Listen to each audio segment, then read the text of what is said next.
Hi, I'm Dick Wagner with the Crest Network. Today I want to talk about starting a sales conversation.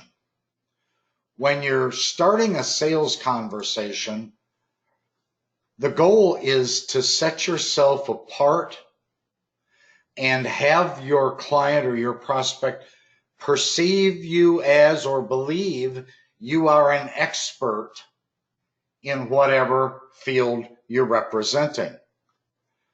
So right out of the gate, please stop using, hi, how are you doing today? Or, hey, how's it going? Or, boy, it sure is a nice day out there today. They're useless. They're senseless. It's a waste of your breath. Partly it's a waste because when you ask or say those comments, they don't even hear them. They respond because it's routine, it's rote, that makes no sense to anybody, and they're just tolerating you. They're being polite if they're answering. Quit using useless and senseless or meaningless phrases. A far better way to interact with your client right out of the gate, the very first thing you're going to say when you're in front of somebody meaningful is to say, I see a lot going on in your industry. In this particular case, we're presuming you're in front of a nursing home person or director or administrator. And so when you say, I see a lot going on in your industry, it immediately tells those people that you're in the know, you're in the loop, you're knowledgeable, hopefully even an expert. It would be helpful and ideal if you knew the roles and routines and duties and responsibilities of an administrator, because now you can talk intelligently with the administrator about those things.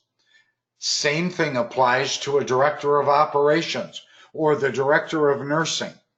Even know some common terms or lingo, such as HIPAA compliance. It's a big one in the health and medical industry. Know what non-ambulatory means. Understand that even in a small nursing home, in almost every situation, they have an in-house pharmacy. Know that and make reference to it in some discreet way.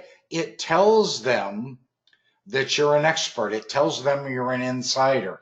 It lets the person you're talking to know that you do know what's going on in their industry. As it relates to hotels, find ways to use their lingo, their language. Speak their language. Know what APR stands for. It doesn't stand for annual percentage rate like it might in the financial world. It stands for average published rate in a hotel, and they know what that means. Make sure you know what that means, how it's calculated, so you can have an intelligent conversation with the GM or the owner of the hotel. Know what rack rate means. For your purposes, rack rate is the highest possible published rate that hotel room will charge. And you can find the rack rate. It's posted on the door, in the inside door of the hotel room. Do you know what a Z hotel is? A Z hotel, as in the last letter of the alphabet. A Z hotel is a boutique hotel. Not every hotel you're calling on is a boutique hotel, but it's okay to make the comment, hey, I understand that you're not a Z hotel, but you certainly need to have preparations for disaster preparedness. When you can talk about a Z hotel and they're not a Z hotel, they know what it is and they know you are in the know. You are in the loop. You are an insider for hotels. Also, and anybody that's ever been in any of my classes knows that I teach about heads in beds. I teach about Rev Par. I teach about shoulder season. Research them, Google them, learn what those mean so you can have good conversations with the key people in the hotel industry. They'll know you're an insider. Even back of the house. What does it mean?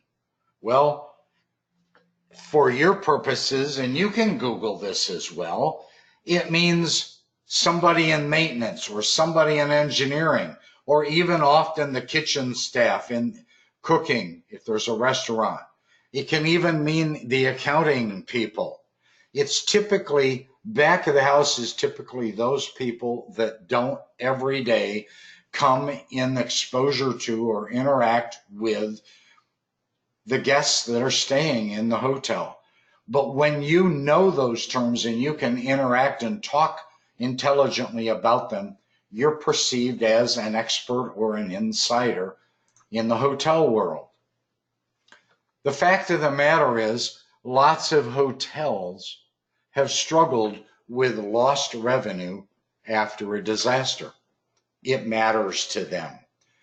They have struggled with getting heads back in beds after the rooms were rendered unrentable from some calamity that happened. They're concerned with, very importantly, fast recovery.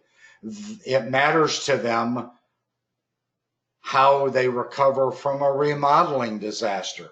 I can tell you many hotels, most of all the chains, the brands, remodel pretty regularly.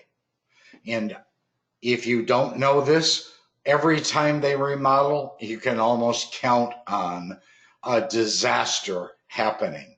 Electrical issues, water damage issues. And when any of those kinds of issues happen, there is a public relations situation that comes up. And they all care about minimizing a PR issue. So, by asking key questions such as, have you ever thought about, does it concern you that you may not be fully prepared?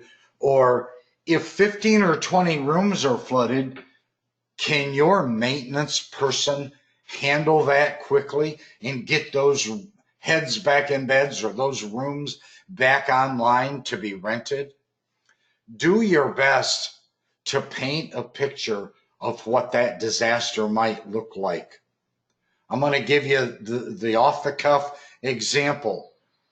But have you ever thought about what you would do in the middle of the night, 3 o'clock in the morning, on a holiday weekend, when your hotel is full to capacity and a major pipe break or a major water overflow on the top floor, and it flows down through all 3, 4, or 5 floors, causing chaos.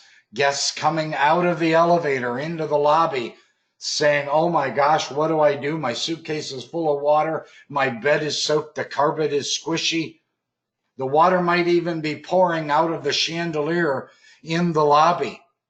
What will you do? Do you have a contingency plan? Are you prepared? Is your maintenance person able to handle that kind of a situation? Folks, that's graphic. That's visual. They can picture that.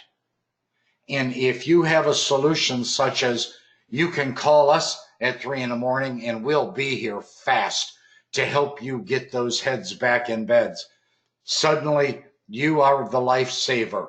You suddenly are perceived as the expert. That's what we're trying to achieve. And that's how you can start a sales conversation. I'm Dick Wagner. Thanks for watching the Crest Network. Thanks for watching Starting a Sales Conversation. I hope you find it valuable. See you next time. Bye-bye.